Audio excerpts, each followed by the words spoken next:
Shalom à tous, quelle joie de vous retrouver pour notre programme Parole de vie. Et en ce début d'année, recevez toutes nos bonnes salutations et les vœux les plus sincères pour une année de bénédiction, pour une année de joie, de paix, de bonheur pour vous et vos familles, bien sûr. La parole que j'ai choisie, que j'ai retirée de cette parole de vie, de cette Bible, pour vous et à votre intention aujourd'hui, sera une promesse merveilleuse que l'Écriture nous laisse et laisse à tous ceux qui veulent mettre leur foi dans le Seigneur Jésus. C'est une promesse qui retentit à de nombreuses reprises et qui nous dit ceci: « Je ne te délaisserai pas, je ne t'abandonnerai pas ». Une promesse qui va, j'en suis certain, vous faire du bien, va encourager votre foi et va vous donner une motivation supplémentaire pour encore investir votre confiance dans le Seigneur, dans ses promesses, dans sa parole, et surtout vous donner la force pour obéir et faire pleinement sa volonté. S'il y a une chose qui nous fait toujours un bien énorme, c'est certainement le fait que Dieu est fidèle et qu'il ne peut pas se renier lui-même. Il est le fidèle, c'est sa nature, c'est son attribut d'être fidèle.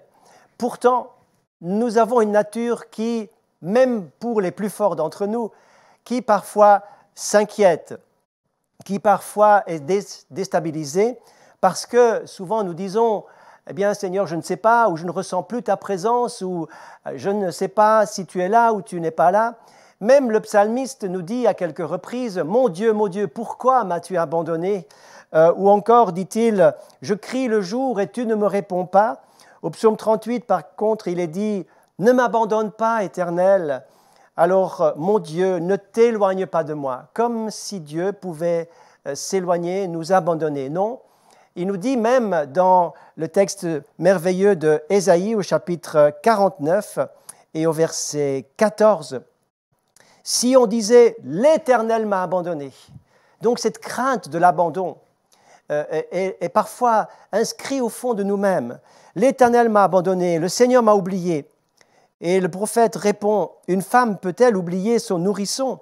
N'a-t-elle pas compassion du fils de ses entrailles? Quand elle l'oublierait, moi je ne t'oublie pas. Voici, je t'ai gravé dans mes mains. » Dieu nous donne cette assurance et cette promesse extraordinaire qu'il ne peut pas nous oublier. C'est juste impossible parce que nous sommes gravés quelque part en lui. Nous avons quelque chose dans notre vie qui est en lui.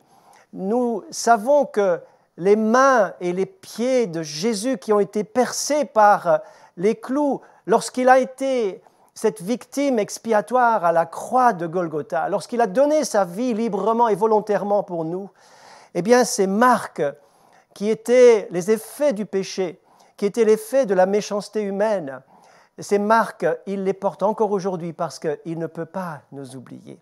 Il ne peut pas nous oublier. Je pense bien sûr aussi à de nombreuses personnes qui ont été oubliées. Je suis, en tant que pasteur, beaucoup en contact avec des personnes qui sont seules, qui sont isolées, qui se croient oubliées, qui se croient abandonnées. Et voyez-vous, lorsque même un enfant est abandonné, un enfant est oublié, c'est d'autant plus grave. Je pense à cette histoire d'un pasteur que j'ai rencontré à quelques reprises et qui a exercé son ministère dans notre Église aussi, un pasteur du nom de Bill Wilson. Il a un cœur particulier pour les enfants. D'ailleurs, il a mis sur pied un projet qui s'appelle Metro Ministries, qui est une école du dimanche à très très grande échelle à New York. Eh bien, cet homme, lorsqu'il était enfant, a été abandonné. Un jour, il se promenait dans les zones piétonnes de Manhattan à New York, et sa mère l'avait donc pris par la main et lui avait dit: « À un carrefour, tu vas m'attendre là jusqu'à ce que je revienne. » Et voilà que ce Bill, petit garçon, va rester planté sur ce carrefour pendant des heures et sa mère ne revient pas. La nuit va tomber, sa mère n'est toujours pas là. La nuit passe, le lendemain matin, il est toujours là, assoiffé, déshydraté, paniqué, mais n'osant pas bouger parce que sa mère lui avait dit tu m'attendras jusqu'à ce que je vienne, mais savez-vous que sa mère n'est plus jamais revenue, plus jamais revenue. C'est un chauffeur de camion, un chauffeur de poids lourd qui s'arrête au feu rouge près de ce carrefour et il remarque ce garçon qui manifestement n'est pas dans son état normal. Il tremble, il est déshydraté, il est paniqué. Il descend de son camion, prend ce petit garçon dans sa cabine, prend soin de lui, l'interroge et c'est comme cela que ce garçon va retrouver pied, va être pris en charge et ensuite va plus tard commencer ce ministère merveilleux qui sera un ministère mondial pour les enfants qui sont abandonnés et oubliés.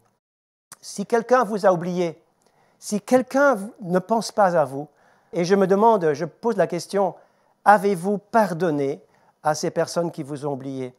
Et puis, une fois cette démarche du pardon réalisée, cette démarche du pardon qui a été faite, parce que nous devons être libérés de notre passé et des choses graves et mauvaises qu'on vous a peut-être infligées un jour injustement, sachez une chose, et Dieu nous le répète à plusieurs reprises, je ne te délaisserai pas et je ne t'abandonnerai pas. Dieu le répète à plusieurs reprises pour que nous ne puissions plus jamais l'oublier. Je pense à cette personne qui un jour s'est approchée lors d'un appel et elle est venue devant pour qu'on prie pour elle. Et ensuite, cette personne m'a dit, elle était en colère, elle m'a dit, moi j'ai fait tout ce que je pouvais pour les autres, mais maintenant que je suis moi-même dans la détresse, tous mes amis sont partis. Personne ne veut m'aider, tout le monde m'a laissé tomber. Et encore une fois, ces expériences de vie ne sont pas isolées, des cas isolés, ce sont des choses communes où si souvent, lorsque quelqu'un est dans la détresse, les amis ont disparu et personne ne veut s'impliquer ou sortir un peu d'argent pour aider cette personne en détresse. Mais Dieu nous dit, je suis ton Père et je ne t'oublierai jamais. Voici, je t'ai gravé sur mes mains. Je voudrais voir maintenant quelques situations courtement avec vous où Jésus aimerait nous encourager de manière précise, où cette parole « je ne te délaisserai pas, je ne t'abandonnerai pas » a véritablement retenti. La première, nous la trouvons dans la Genèse au chapitre 28. Genèse chapitre 28 et le verset 15. « Voici, je suis avec toi, je te garderai partout où tu iras, et je te ramènerai dans ce pays, car je ne t'abandonnerai pas, que je n'ai exécuté et accompli ce que je te dis. » Courtement, le contexte de ce verset. Nous sommes dans l'histoire de Jacob, oui, le patriarche Jacob. Jacob, avec son frère jumeau Ésaü, habitait donc avec les parents Isaac et Rebecca. Mais voilà que dans cette famille, tout ne fonctionnait pas harmonieusement. Le père, devenu vieux, aveugle, pratiquement aveugle, va partager son héritage et va surtout donner cette bénédiction du patriarche qu'il a reçue lui-même de son père Abraham, va la donner à son fils premier-né qui était Ésaü. Et nous savons que Jacob, lui qui a toujours voulu être le premier, toujours voulu être béni de manière spéciale, alors que son frère Ésaü est peu intéressé aux choses spirituelles, Jacob va user d'une ruse particulière pour obtenir la bénédiction de son père Isaac. Il va obtenir, mais en même temps, ayant obtenu cette bénédiction, il va mettre la guerre dans la famille. Il y aura un conflit énorme qui va éclater. Et Jacob n'aura d'autre choix que de s'enfuir avec rien. Il va prendre ses affaires qui lui sont sous la main et ensuite il va s'enfuir et il va devoir partir. Et il arrive dans un endroit qu'il va appeler Bethel, maison de Dieu. Un endroit où il n'y a rien. Il se couche par terre. Il a peur, il a quitté la maison, ses relations familiales sont en miettes. Et là, que se passe-t-il? Dieu lui parle. Il a ce fameux rêve. Ce rêve où il voit une échelle dressée entre ciel et terre. Des anges qui montent et qui descendent. Il y a un lien, une connexion entre ciel et terre. Et Dieu va lui dire, « Je suis le Dieu d'Abraham et le Dieu d'Isaac, ton père. La terre sur laquelle tu es couché, je te la donnerai, et ta descendance sera innombrable comme la poussière de la terre. et je suis moi-même avec toi, je te garderai partout où tu iras, je te ramènerai car je n'abandonnerai pas, je ne t'abandonnerai pas avant d'avoir accompli ce que je dis. Écoutez, c'est cette parole-là, mise dans son contexte, qui va prendre un relief et une force pour nous aujourd'hui. Pourquoi? Parce que Jacob était non pas au meilleur de sa forme spirituelle pour recevoir une telle promesse, mais plutôt le contraire. Il était au plus bas dans la désobéissance, il avait tout cassé, il avait fichu par terre les relations familiales, il était donc culpabilisé, donc responsable de ce qu'il vient de faire. Il a tout gâché et pourtant, Dieu lui parle et lui dira, je te garderai, je te ramènerai et je ne t'abandonnerai pas. Voyez-vous, la main de Dieu ne s'enlève pas comme ça.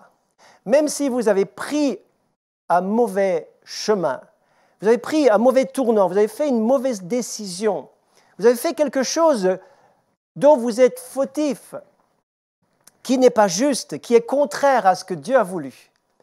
Malgré ça, Dieu dit, je ne t'abandonne pas, jusqu'à ce que j'ai accompli ce que j'ai dit. Ça veut dire que Dieu est là, non pas simplement pour nous bénir et nous faire du bien, mais pour réussir son plan de redressement avec nous, d'éducation, de formation. C'est ce plan-là qu'il désire réussir. Et c'est pour cela qu'il ne va pas lâcher sa main, qu'il ne va pas nous abandonner, qu'il ne va pas laisser tomber Jacob. Et Jacob va partir plus loin avec cette promesse. Il va habiter chez Laban, il aura sa vie là-bas, 20 ans vont passer, et Dieu va lui dire, vous lirez ça dans la suite de ces chapitres, maintenant tu vas retourner. Et Jacob, bien sûr, rempli de crainte, parce qu'il a laissé des miettes, des casseroles, comme on dit, dans cette histoire dont nous venons de parler. Et il devra retourner pour faire face à son passé. Mes amis, tôt ou tard, nous devrons faire face aux choses que nous avons laissées et qui ne sont pas réglées. Tôt ou tard, nous devrons faire face aux choses que nous avons cassées, abîmées et non réglées. Des pardons doivent être prononcés parce que tôt ou tard, Dieu nous y ramène afin de régler les choses, afin que nous, on règle les choses. Donc, Jacob va venir et il va avoir ce rendez-vous particulier pour être transformé, touché au gué de Jabbok, au chapitre 32 de la Genèse. Vous lirez ce texte qui va être ce texte clé, cette transformation de vie où Jacob va être changé et ensuite il rencontrera Ésaü, la réconciliation sera merveilleuse. Dieu nous dit, je ne t'abandonnerai pas jusqu'à ce que j'ai réussi mon plan avec toi. Cela est donc la première partie que nous voulons voir dans cette merveilleuse promesse. Un peu plus loin, dans Deutéronome, chapitre 31, je lis avec vous une autre situation où ce texte a retenti. Chapitre 31, quelques versets. « L'Éternel, ton Dieu, passera lui-même devant toi, et Josué passera aussi devant toi. Fortifiez-vous, ayez du courage, ne craignez pas, ne soyez pas effrayés, car l'Éternel, ton Dieu, marchera lui-même avec toi, il ne te délaissera pas, il ne t'abandonnera pas. » Moïse appela Josué et lui dit en présence de tout Israël, « Fortifie-toi, prends courage, car tu entreras avec ce peuple dans le pays que l'Éternel a juré à leur père de leur donner, car c'est toi qui les mettras en leur possession. L'Éternel marchera lui-même devant toi, il sera lui-même avec toi, il ne te délaissera pas, il ne t'abandonnera pas. » Nous voici donc dans un autre contexte. Nous avons laissé Jacob, le patriarche, et nous sommes avec Josué, le successeur de Moïse. Un temps de transition. Qui peut succéder à ce grand Moïse, ce grand libérateur, ce grand prophète, Moïse? Eh bien, ça ne va pas être simple, ce sera difficile. Et Dieu va intervenir par des paroles d'encouragement. Fortifie-toi, prends courage, je serai avec toi comme j'ai été avec Moïse. Je serai avec toi et je marcherai devant toi. Cela apparaît à 2 reprises dans les 8 premiers versets de Deutéronome 31. Vous pouvez le relire chez vous. Dieu dit, « Je serai avec toi comme un ami marche avec son ami. Je serai avec toi et je ne te délaisserai pas, je ne vais pas te quitter. Et tu seras avec moi. Mais garde cette proximité avec ton ami, je serai avec toi.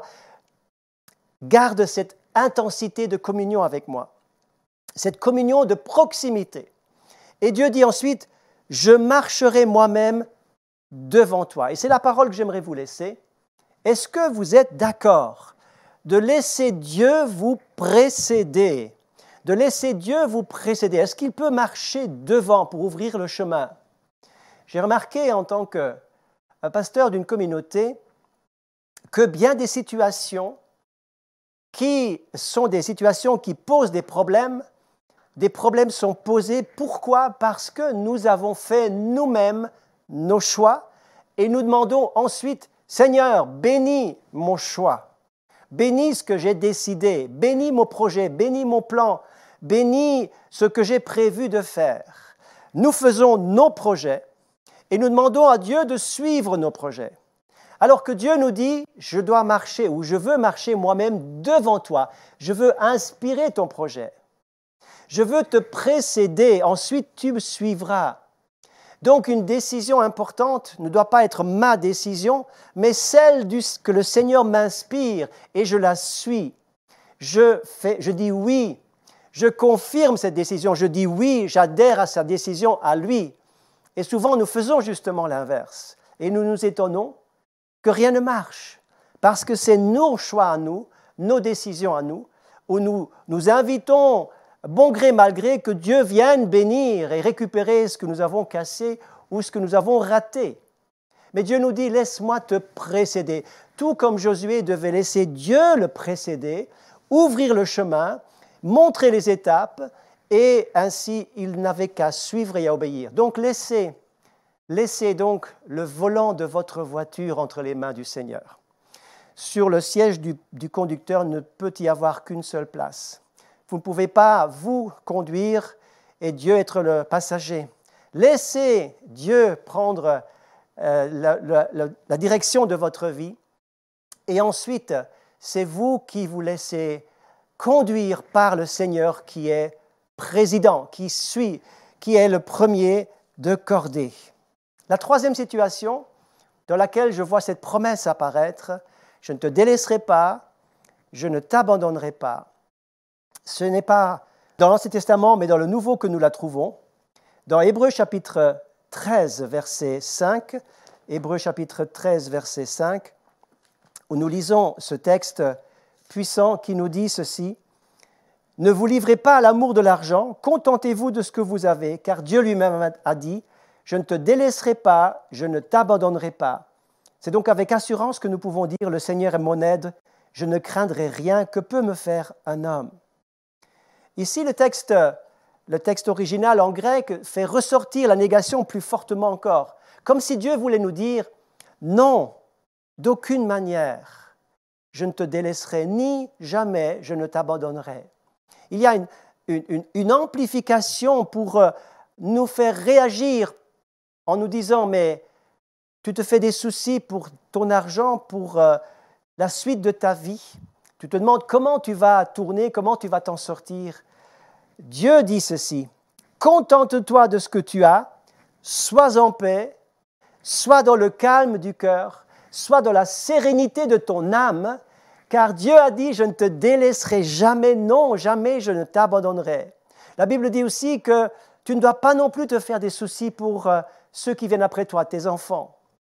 Car je n'ai pas vu le juste abandonné, ni sa postérité mendiant son pain. Mais ici, il faut ajouter quelque chose. Si Jésus veut nous dire, il ne faut pas t'inquiéter, ne vous inquiétez de rien, faites connaître vos besoins à Dieu. En même temps, le Seigneur veut nous dire, eh bien, tu dois prendre tes responsabilités. La Bible est à prendre dans son ensemble. Nous devons toujours prendre nos responsabilités. Dans le texte du sermon sur la montagne, où Jésus parle abondamment de ne pas s'inquiéter, de ne pas se faire des soucis pour les choses matérielles, mais c'est en fonction et en mesure où nous sommes dans sa volonté, où nous sommes en train d'être occupés d'abord du royaume de Dieu et de sa justice, et toutes choses nous seront données par-dessus. Nous devons donc avoir une âme et une vie qui correspond à sa volonté. Nous devons libéralement et littéralement, réellement, nous devons vraiment faire sa volonté pleinement et le mettre en premier. Cherchez premièrement le royaume de Dieu et sa justice, et toutes choses vous seront données. Prenons nos responsabilités. Le texte dit encore dans le Sermon sur la montagne, « Si ton œil est en bonne santé, tout ton corps sera en bonne forme. » Si ton œil est clair, si ta vision est claire, si tu prends tes responsabilités, si tu fais ce que tu as à faire, alors Dieu sera avec toi. Il ne te délaissera pas, il ne t'abandonnera pas, car le Seigneur est aussi fidèle dans les choses matérielles dans notre vie. Croyez-le, saisissez donc cette promesse. Nous en arrivons à cette 4e promesse. Alors que Dieu nous a dit, « Eh bien, je vais réussir mon plan avec toi. Je ne te laisserai pas tomber. Je veux que mon plan réussisse. » Dans l'histoire de Josué, qui est le successeur de Moïse, il va dire, « Bien, ne te fais pas de soucis, je serai avec toi comme j'ai été avec Moïse, je marcherai devant toi et je serai avec toi. » Alors que Dieu vient nous dire, « Eh bien, je vais pourvoir à tes besoins. Mon Dieu pourvoira à tous tes besoins. Ne contentez-vous de ce que vous avez. Le Seigneur est notre aide à chaque instant. Ne te fais pas de soucis pour les choses matérielles. Contente-toi de ce que tu as et prends toujours tes responsabilités. » La dernière parole est magnifique parce qu'elle est ressortie clairement et puissamment du dernier verset de l'évangile de Matthieu, chapitre 28. Dans ce chapitre 28, à la fin, le Seigneur nous dit, « Voici, tout pouvoir m'a été donné dans le ciel et sur la terre. Allez, faites de toutes les nations des disciples. Baptisez-les au nom du Père, du Fils et du Saint-Esprit et enseignez-leur à observer tout ce que je vous ai prescrit. Et voici, je suis avec vous tous les jours jusqu'à la fin du monde. » Cette parole, « Je suis avec toi », elle résonne dans l'ensemble de l'Écriture comme un point d'orgue, un point de conclusion. Je ne te délaisserai pas, je ne t'abandonnerai pas. Je suis avec toi jusqu'à la fin du monde. Jésus aurait bien pu dire « Je suis avec vous, point ». Ce serait déjà extraordinaire, mais il nous dit « Je suis avec vous jusqu'à la fin du monde ». Cela veut dire qu'à la fin du monde, il y aura ce que la Bible appelle dans les textes de la fin des temps.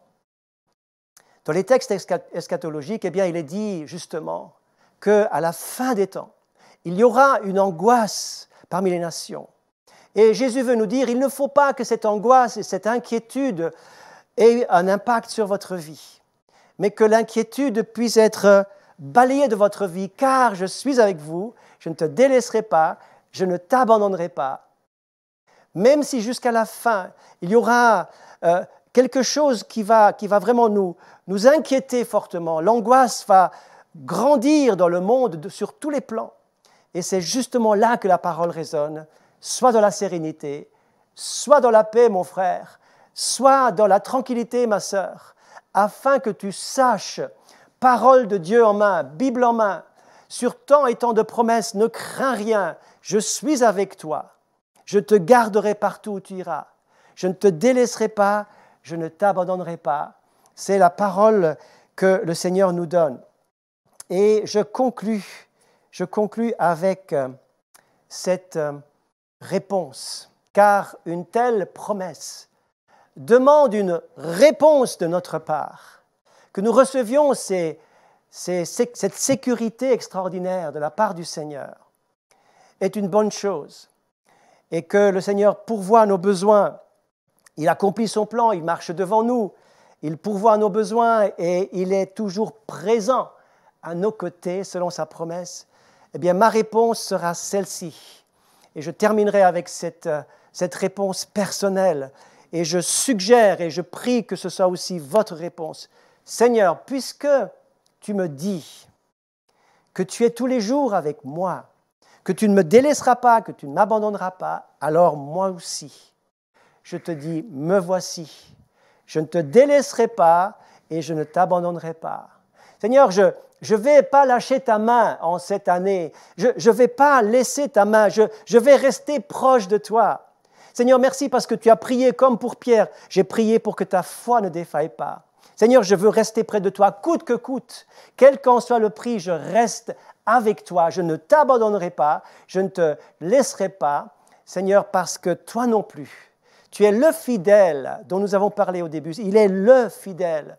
Et même si moi je suis faible et fragile, Seigneur, je ne t'abandonnerai pas, c'est mon choix.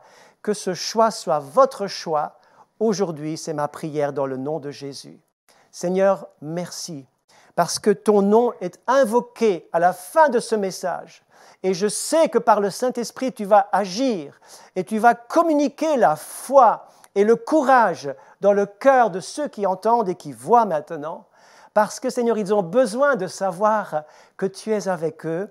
Et Seigneur, ta promesse, nous voulons la serrer dans notre cœur, car elle est vraie. Elle est un fondement pour chacun de nous. Et je te remercie pour ce fondement merveilleux, Seigneur, qui est solide à jamais. Au nom de Jésus, soyez bénis. Et à tous et à chacun, bien à vous et à très bientôt.